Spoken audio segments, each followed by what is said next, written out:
ସନ୍ଧ୍ୟା ପ୍ରାୟ 6:30। ମୋହନ କୁମାର ଯେତେବେଳେ ପାଟନାରେ ଗୋଟିଏ ହୋଟେଲ ଭିତରେ ଥିଲେ ସେତେବେଳେ ତାଙ୍କ ମୋବାଇଲକୁ ଏକ କଲ୍ ଆସୁଛି। ସେ କଲ୍ ଏକ ଅଜଣା ନମ୍ବରରୁ ଆସିଥିଲା। ଅନ୍ୟ ସବୁ କଲ୍ ପରି ଯେତେବେଳେ ସେହି କଲ୍କୁ ରିସିଭ୍ କରି ହାଲୋ ବୋଲି କହିଥିଲେ ସେତେବେଳେ ସେହି ଅଜଣା କଲ୍ରୁ ଜଣେ କଲ୍ କରି କହିଥିଲା, ତୁମର ପୁଅ ଶିବମକୁ କାର୍ ସହିତ ମୁଁ କିଡନାପ୍ କରିଦେଇଛି। ଶିବମ ତାର 14 ବର୍ଷର ପୁଅ ଥିଲା, ଯିଏ ପାଟନାର ବୀରଚନ୍ଦ ପଟେଲ ରୋଡରେ ଥିବା ନ୍ୟୁ ପାଟନା କ୍ଲବରେ ଟେନିସ୍ ଖେଳିବାକୁ ଯାଉଥିଲା। ଶିବମର କାରକୁ ଗିରିଶ ନାମକ ଜଣେ ବ୍ୟକ୍ତି ସବୁବେଳେ ଚଲାଉଥିଲା। ନିଜ ପୁଅର ଅପହରଣ କଥା ଶୁଣି ମୋହନ କୁମାରଙ୍କ ଅବସ୍ଥା ଖରାପ ହୋଇଯାଇଥିଲା।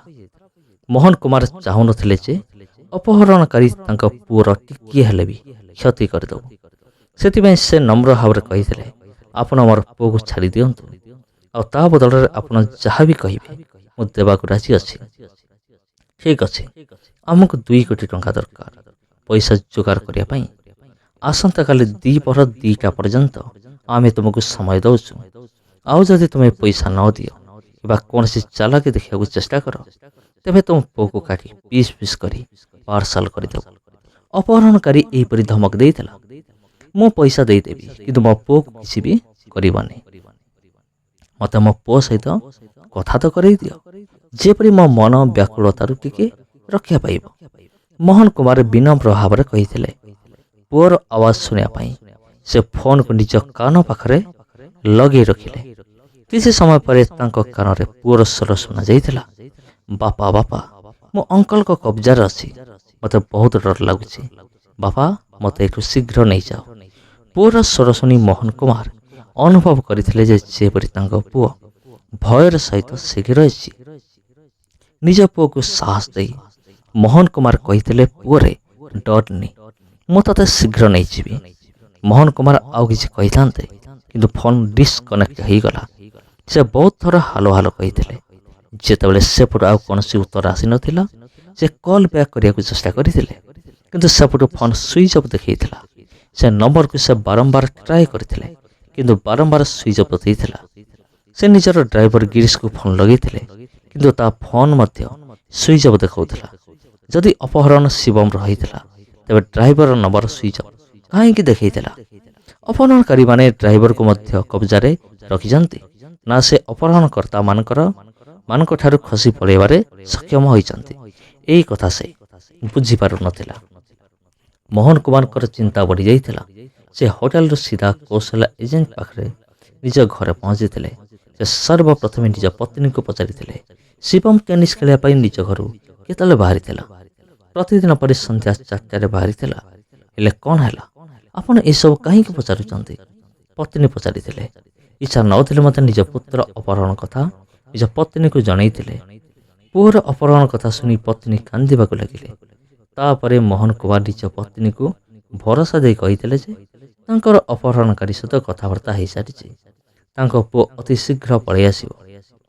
ଯେଉଁ କ୍ଲବରେ ଶିବମ ଟେନିସ୍ ଖେଳିବାକୁ ଯାଉଥିଲା ମୋହନ କୁମାର ସେହି କ୍ଲବର ସଞ୍ଚାଳକ ସହିତ ସମ୍ପର୍କ କରିଥିଲେ ଆଉ ସଞ୍ଚାଳକ ଉତ୍ତର ଦେଇଥିଲେ ଯେ ଶିବମ ଆଜି ଟେନିସ୍ ଖେଳିବାକୁ ହିଁ ଆସିନାହିଁ। ଏହାର ଅର୍ଥ ଏହା ହେଲା ଯେ ଯେତେବେଳେ ଶିବମ ଟେନିସ୍ ଖେଳିବା ପାଇଁ ଘରୁ ବାହାରିଲା ସେ ସମୟରେ ହିଁ ଶିବମକୁ ଅପହରଣ କରାଯାଇଥିଲା। ମୋହନ କୁମାର ରାତି ପାଖାପାଖି 8ଟାରେ ପାଟନାର ବରିଷ୍ଠ ପୁଲିସ ଅଧିକାରୀ ମନୁ ମହାରାଜଙ୍କ ସହିତ ନିଜ ପୁଅ ଅପହରଣ ବିଷୟରେ କଥାବାର୍ତ୍ତା ହୋଇଥିଲେ। ଏହା ସହିତ ଯେଉଁ ଫୋନ ନମ୍ବରରେ ଅପହରଣକାରୀ ଫୋନ କରିଥିଲା ସେ ଫୋନ ନମ୍ବର ମଧ୍ୟ ପୁଲିସକୁ ଦେଇଥିଲେ। ମାମଲା ଅପହରଣର ଥିଲା, ତେଣୁ ବରିଷ୍ଠ ପୁଲିସ ଅଧିକାରୀ 3ଟି ଟିମ୍ ତିଆରି କରିଥିଲେ। 3ଟି ଯାକ ଟିମ୍ର ଭାର ଏସ୍ପି ସିଟି ଜୟନ୍ତଙ୍କ ଉପରେ ନ୍ୟସ୍ତ କରାଗଲା। ସେଥିମଧ୍ୟରୁ ଗୋଟିଏ ପୁଲିସ ଟିମ୍ ସହର ପୁଲିସ ଉପାଧୀକ୍ଷକ ମମତା କଲ୍ୟାଣୀଙ୍କର ଅଣ୍ଡରରେ ତିଆରି କରାଯାଇଥିଲା। ଏସ୍ଏସ୍ପିଙ୍କ କହିବା ଅନୁସାରେ ମୋହନ କୁମାର ଏସ୍ପି ଜୟନ୍ତଙ୍କ ସହିତ ସାକ୍ଷାତ କରିଥିଲେ ଆଉ ନିଜ ପୁଅ ଅପହରଣ କଥା କହିଦେଇଥିଲେ। ଏହାପରେ ଏସ୍ପି ସିଟି କୋଟବାଲିରେ ଅପହରଣର କେସ୍ କରାଇ ଦେଇଥିଲେ। ମୋହନ କୁମାର ପୁଲିସକୁ କହିଥିଲେ ଯେ driver Girish Santro car bureau 1B8578ରେ ଶିବମକୁ ନ୍ୟୁ ପାଟନା କ୍ଲବ ନେଇଯାଇଥିଲା ଆଉ ସନ୍ଧ୍ୟା 7ଟାରେ ସେ ଟେନିସ୍ ଖେଳି ଫେରି ଆସୁଥିଲା। ଆଉ ମୋତେ ସେ କହିଥିଲେ ଯେ ଶିବମର ଅପହରଣ ପରେ ଡ୍ରାଇଭର ଗିରିଶର ଫୋନ ମଧ୍ୟ ବନ୍ଦ ଅଛି। ସେଥିପାଇଁ ସେ ଆଶଙ୍କା କରୁଛନ୍ତି ଯେ ହୁଏତ ଗିରିଶ ନିଜ ସାଥୀମାନଙ୍କ ସହିତ ମିଶି ଶିବମର ଅପହରଣ କରିଥାଇପାରେ। ଯେଉଁ ନମ୍ବରରେ ଅପହରଣକାରୀ ଫୋନ୍ କରିଥିଲା ସେ ନମ୍ବରକୁ ତଦାରଖ କରିବା ପାଇଁ ପୋଲିସ ନେଇଗଲା। ଯାଞ୍ଚ କରିବା ପରେ ଜଣାଗଲା ଯେ ସେହି ନମ୍ବର କର୍ଣ୍ଣାଟକର ଅଟେ ଆଉ ତାହା ପ୍ରଦୀପ ପାଠକ ନାମରେ ରେଜିଷ୍ଟର ଅଟେ ବା ନିଆଯାଇଛି। କିନ୍ତୁ ଫୋନ୍ କରିବା ସମୟରେ ସେହି ନମ୍ବରକୁ ଓ ସିମ୍କୁ ଅନ୍ୟ ଏକ EMI ନମ୍ବର ମୋବାଇଲ ଫୋନ୍ରେ ପକାଯାଇଥିଲା। ପୋଲିସର 3ଟି ଯାକ ଟିମ୍ EMI ନମ୍ବର ଆଉ ଫୋନ୍ ନମ୍ବରକୁ ଯାଞ୍ଚ କରିବାରେ ଲାଗି ପଡ଼ିଥିଲେ। ଯାଞ୍ଚରୁ ଏହି କଥା ଜଣାପଡ଼ିଥିଲା ଯେ ଯେଉଁ ନମ୍ବରରେ ଅପହରଣକାରୀ ଫୋନ୍ କରିଥିଲା ସେହି ନମ୍ବର ଲୋକେସନ୍ ସେହି ସମୟରେ ବିହାର ରାଜ୍ୟର ଭୋଜପୁର ଜିଲ୍ଲାର ପାଖାପାଖି ଧନୁପୁରା ଗାଁର ଥିଲା।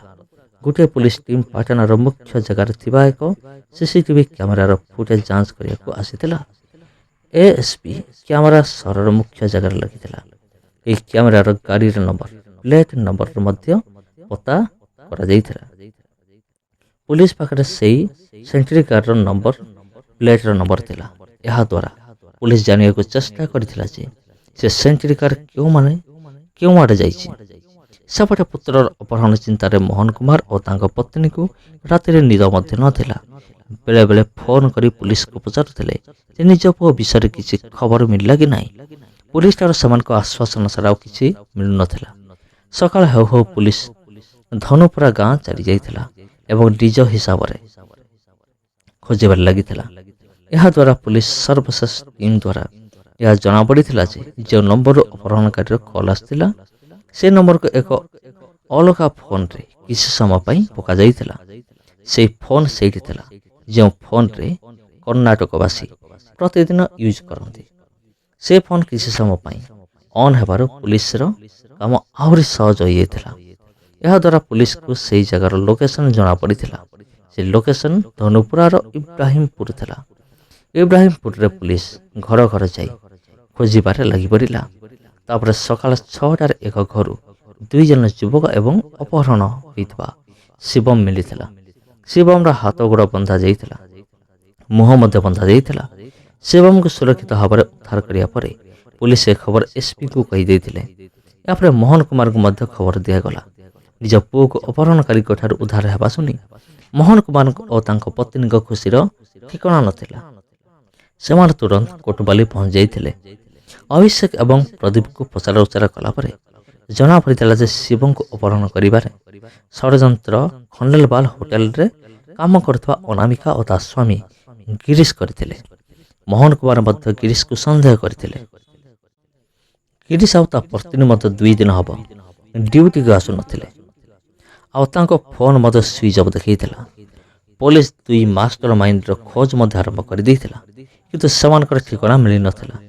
କେବଳ 14 ଘଣ୍ଟା ମଧ୍ୟରେ ଅପହରଣକାରୀଠାରୁ ପିଲାକୁ ଉଦ୍ଧାର କରିବା ସହିତ 2 ଅଭିଯୁକ୍ତଙ୍କୁ ମଧ୍ୟ ଗିରଫ କରାଯାଇଥିଲା। ଏହା ପୋଲିସର ସବୁଠାରୁ ବଡ଼ ଉପଲବ୍ଧି ଥିଲା। ଅଭିଯୁକ୍ତ ଅଭିଷେକ ଏବଂ ପ୍ରଦୀପ ପାଠକଙ୍କଠାରୁ ବିସ୍ତାର ଭାବରେ ପଚରାଉଚରା କଲାପରେ କୌତୂହଳପୂର୍ଣ୍ଣ ସତ୍ୟ କାହାଣୀ ସାମ୍ନାକୁ ଆସିଥିଲା। ବିହାର ରାଜଧାନୀ ପାଟନା ସହରରେ କୌଶଲ୍ୟା ଏଜେନ୍ସିରେ ରହିବାବାଲା ମୋହନ କୁମାରଙ୍କର ସହରରେ ଏକ୍ଜିବିସନ ରୋଡରେ ଏକ ହୋଟେଲ ଥିଲା। ଏହାଛଡ଼ା ତାଙ୍କର ଆଉ ଅନ୍ୟ କେତୋଟି ବ୍ୟବସାୟ ମଧ୍ୟ ଥିଲା।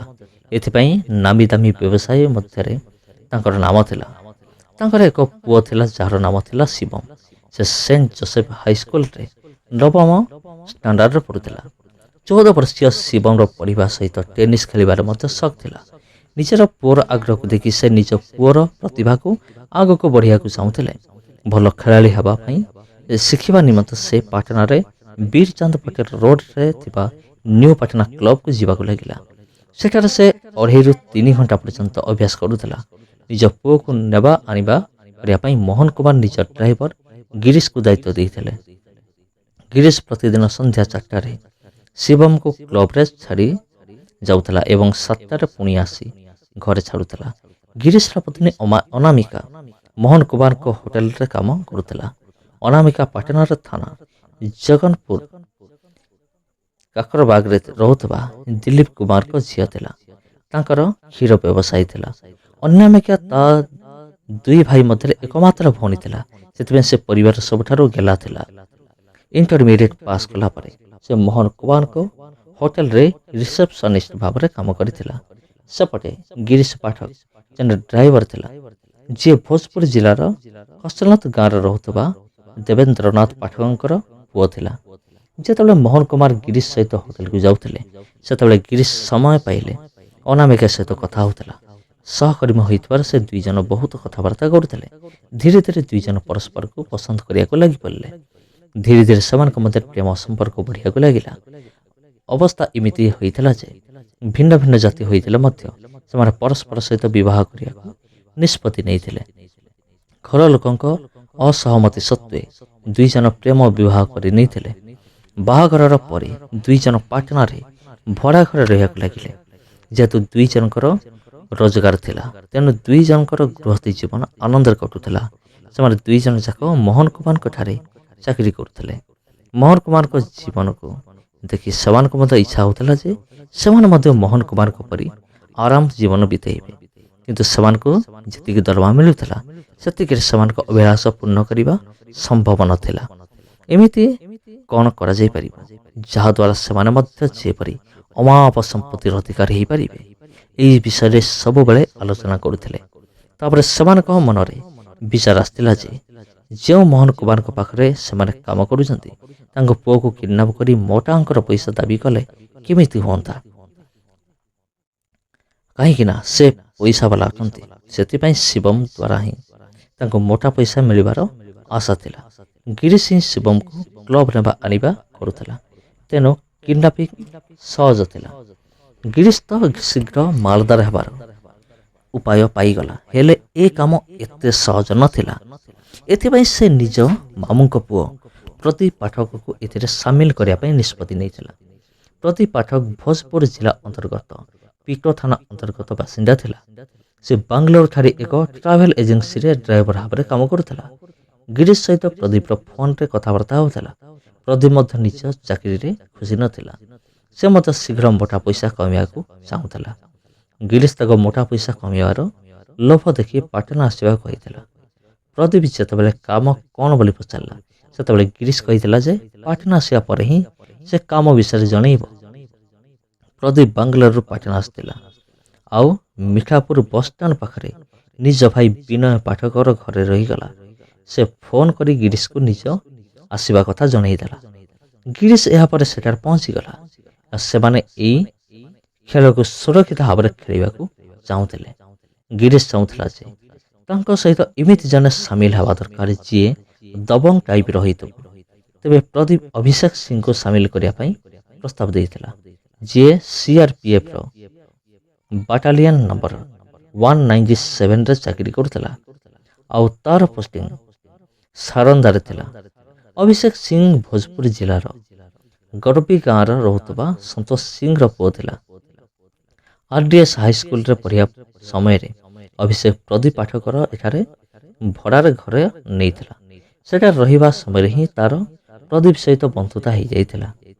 ଆଉ ବେଳେବେଳେ ଗିରିଶ ମଧ୍ୟ ପ୍ରଦୀପ ପାଠକ ପାଖକୁ ଆସୁଥିଲା, ଆଉ ସେଥିପାଇଁ ସେ ମଧ୍ୟ ଅଭିଷେକକୁ ଜାଣିଥିଲା।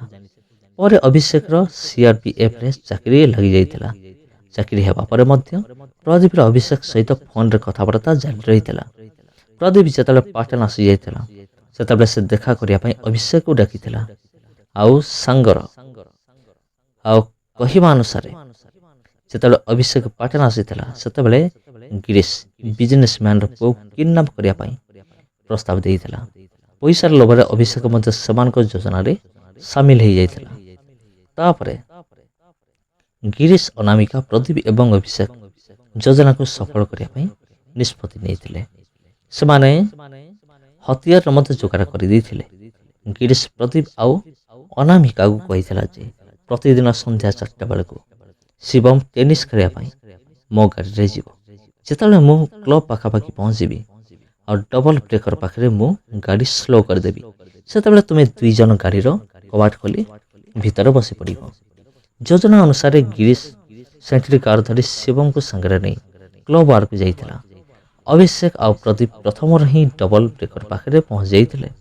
ଯେତେବେଳେ ଗିରିଶ ଡବଲ ବ୍ରେକର ପାଖରେ ପହଞ୍ଚିଲା, ସେ ନିଜ ସାଥୀମାନଙ୍କୁ ଦେଖି କାର ଧୀରେ କରିଦେଇଥିଲା। କାରର ପଛ ଗେଟରେ ଲକ୍ ସେ ପ୍ରଥମରୁ ହିଁ ଖୋଲି ରଖିଥିଲା। ଯେତେବେଳେ କାର୍ ଧୀରେ ହୋଇଥିଲା ସେତେବେଳେ ଅଭିଷେକ ଆଉ ପ୍ରଦୀପ କାର୍ର କବାଟ ଖୋଲି ଭିତରେ ବସି ଯାଇଥିଲେ। ଶିବମ୍ ଯେତେବେଳେ ଅଜଣା ବ୍ୟକ୍ତିକୁ ଦେଖିଥିଲା ତ ସେ ଚମକି ପଡ଼ିଥିଲା। ଶିବମ୍ କିଛି କହିବା ପୂର୍ବରୁ ଅଭିଷେକ ଆଉ ପ୍ରଦୀପ ତାକୁ ଭୟଭୀତ କରାଇଥିଲେ। ଗିରୀଶ କାର୍ ଜୋର କରି ଚଳାଇ ପ୍ରଦୀପର ଭାଇ ବିନୟର ଘରକୁ ନେଇଯାଇଥିଲା। ଘରର ଚାବି ପ୍ରଦୀପ ପାଖରେ ହିଁ ଥିଲା। ସେ ତାଲା ଖୋଲିଲା ଆଉ ଶିବମକୁ ଡରେଇ ଧମକି ଏକ କୋଠରୀରେ ରଖିଦେଲା। ସେ କାର୍ଟି ସେଇ ଘର ପାଖରେ ଛିଡ଼ା କରିଦେଇଥିଲା। ପ୍ରଦୀପ ପାଖରେ ବାଙ୍ଗାଲୋରର ଏୟାରସେଲ୍ର ସିମ୍ ଥିଲା। ଗିରୀଶ ସେଇ ସିମ୍ ନେଇ ନିଜ ମୋବାଇଲରେ ପକାଇଥିଲା ଏବଂ ସନ୍ଧ୍ୟା 7:30ରେ ଶିବମର ବାପା ମୋହନକୁ ଶିବମର କିଡନାପିଂର ସମ୍ବାଦ ଦେଇଥିଲା ଏବଂ 2 କୋଟି ଟଙ୍କା ମାଗିଥିଲା। ସେ ଶିବମକୁ ନିଜ ପିତା ସହିତ କଥା ମଧ୍ୟ କରିଦେଇଥିଲା ଯେପରି ଶିବମ କିଡନାପିଂ ହୋଇଛି ବୋଲି ମୋହନ ବିଶ୍ୱାସ କରିବେ। ମୋହନ କୁମାରଙ୍କ ସହିତ ଦେଖା ହେବା ପରେ ସେ ଏୟାରସେଲ୍ ସିମ୍ ବାହାର କରି ପ୍ରଦୀପକୁ ଦେଇଥିଲା ଆଉ କହିଲା ଯେ ଏହାକୁ ଫୋନରେ ନ ପକାଇବା ପାଇଁ। ଗିରୀଶ ବୁଦ୍ଧିମାନ ଥିଲା ଆଉ ନିଜକୁ ସୁରକ୍ଷିତ ରଖିବା ପାଇଁ ଚେଷ୍ଟା କରୁଥିଲା। ସେଥିପାଇଁ ସେ ଗିରୀଶ ସହିତ ତା କୋଠରୀରେ ରହିବାକୁ ଚାହୁଁନଥିଲା। ସେ ବାହାନା ବନେଇ ପ୍ରଦୀପ ଆଉ ଅଭିଷେକ କହିଥିଲା ଏବେ ମୋ ସ୍ତ୍ରୀର ଫୋନ୍ ଆସିଥିଲା। ସେ ଆସୁଥିବ ବୋଧେ। ମୁଁ ତାକୁ ଏକ ହୋଟେଲରେ ରଖି ରାତିରେ ଆସିବାକୁ ଚେଷ୍ଟା କରିବି, ନହେଲେ ସକାଳେ ନିଶ୍ଚୟ ଆସିବି। ଏତିକି କହି ଗିରୀଶ ସେଠାରୁ ଚାଲିଗଲା। ତା ପରଦିନ ଗିରୀଶକୁ କେମିତି ଜଣାପଡ଼ିଲା ଯେ ପୋଲିସ ତା ଶକ୍ତିର ସହିତ ଶିବମକୁ ଖୋଜୁଛି। ତେଣୁ ଭୟରେ ସେ ନିଜ ପତ୍ନୀକୁ ଧରି ପାଟନାରୁ କୁଆଡ଼େ ଚାଲିଯାଇଥିଲା। ପ୍ରଦୀପ ଆଉ ଅଭିଷେକକୁ ଗିରଫ କରିବା ପରେ ସେଠାରେ ଥିବା କାର୍କୁ ମଧ୍ୟ ପୋଲିସ ଜବତ କରିଥିଲା। ଏହାପରେ ପୋଲିସ ଗିରୀଶ ଆଉ ଅନାମିକାକୁ ଖୋଜିବାକୁ ଲାଗିଲା। ପୋଲିସ ଅଭିଷେକ ଆଉ ପ୍ରଦୀପକୁ ଗିରଫ କରି କୋର୍ଟରେ ହାଜର କରି ପଠାଇ ଦେଇଥିଲା। କିନ୍ତୁ ଫେରାର ହୋଇଯାଇଥିବା ଗିରୀଶ ଆଉ ଅନାମିକାର ପତା ମିଳିନଥିଲା। ପୋଲିସ ସେମାନଙ୍କୁ ସବୁ ଜାଗାରେ ଖୋଜିଥିଲା କିନ୍ତୁ କିଛି ମାସ ଖୋଜିବା ପରେ ମଧ୍ୟ ସେମାନଙ୍କର କୌଣସି ପତା ମିଳିନଥିଲା। ଏହାପରେ ପୋଲିସକୁ ସୂଚନା ମିଳିଲା ଯେ ଅଭିଯୁକ୍ତ ଗିରୀଶ ଏବଂ ଅନାମିକା ଦିଲ୍ଲୀରେ ଯାଇ ଲୁଚିଛନ୍ତି। ଏ 2 ମାଷ୍ଟର ମାଇଣ୍ଡକୁ ଖୋଜିବା ପାଇଁ ପାଟନା ପୋଲିସ ଦିଲ୍ଲୀ ପୋଲିସର ସାହାଯ୍ୟ ମାଗିଥିଲେ। ପୋଲିସ ଆୟୁକ୍ତ ବିଏସ୍ ବସି ଏହାର ଭାର କ୍ରାଇମ ବ୍ରାଞ୍ଚକୁ କରିବାକୁ ଦେଇଥିଲେ। କ୍ରାଇମ ବ୍ରାଞ୍ଚର DCP Bhishma Singh ACP KPS ମାଲହୋତ୍ରାଙ୍କ ନିର୍ଦ୍ଦେଶରେ ଏକ ପୋଲିସ ଟିମ୍ ତିଆରି କରିଥିଲେ। ଏହି ଟିମ୍ରେ inspector Sushil Kumar, SI Rabindra Betia, Nirbhay Singh Rana, head constable Ishwar Singh, Kusum Pal, Ajay Sharma, Vikram Dutt, Indrajit Verma, constable Mohit Kumar, Manoj, Prem Pal, Surendra, Udayram, Anju ଏମାନଙ୍କୁ ସାମିଲ କରାଯାଇଥିଲା। ଟିମ୍ ପାଖରେ କେବଳ ଗିରୀଶ ପାଠକର ଫଟୋ ଏବଂ ମୋବାଇଲ ନମ୍ବର ଥିଲା। ଏହା ସାହାଯ୍ୟରେ ସେମାନେ ଖୋଜିବା ଏକ ଚ୍ୟାଲେଞ୍ଜ ଥିଲା। ପୋଲିସ ଟିମ୍ ତା ଫୋନକୁ ସର୍ଭିଲାନ୍ସରେ ଲଗାଇ ଦେଇଥିଲେ କିନ୍ତୁ ଫୋନ ସୁଇଚ୍ ଅଫ୍ ଆସୁଥିଲା। ଏତେ ବଡ଼ ଦିଲ୍ଲୀ ସହରରେ କେବଳ ଫଟୋ ସାହାଯ୍ୟରେ ସେମାନଙ୍କୁ ଖୋଜିବା ସହଜ ନଥିଲା। ପୋଲିସ ପ୍ରତି ରେଲୱେ ଷ୍ଟେସନ, ବସ୍ଷ୍ଟାଣ୍ଡ ଏବଂ ଅଟୋ ଷ୍ଟପ୍ରେ ସେମାନଙ୍କ ଫଟୋ ଲଗାଇ ଦେଇଥିଲା। ପୋଲିସ ମୁଖ୍ୟ ବୀରକୁ ଅଭିଯୁକ୍ତ ଗିରୀଶ ପାଠକର ଫଟୋ ଦେଖାଇ ଦେଇଥିଲା ଯେବେ ସେମାନେ ତାକୁ ଚିହ୍ନି ପାରିବେ। ଶେଷରେ କ୍ରାଇମ ବ୍ରାଞ୍ଚକୁ ସଫଳତା ହିଁ ମିଳିଯାଇଥିଲା।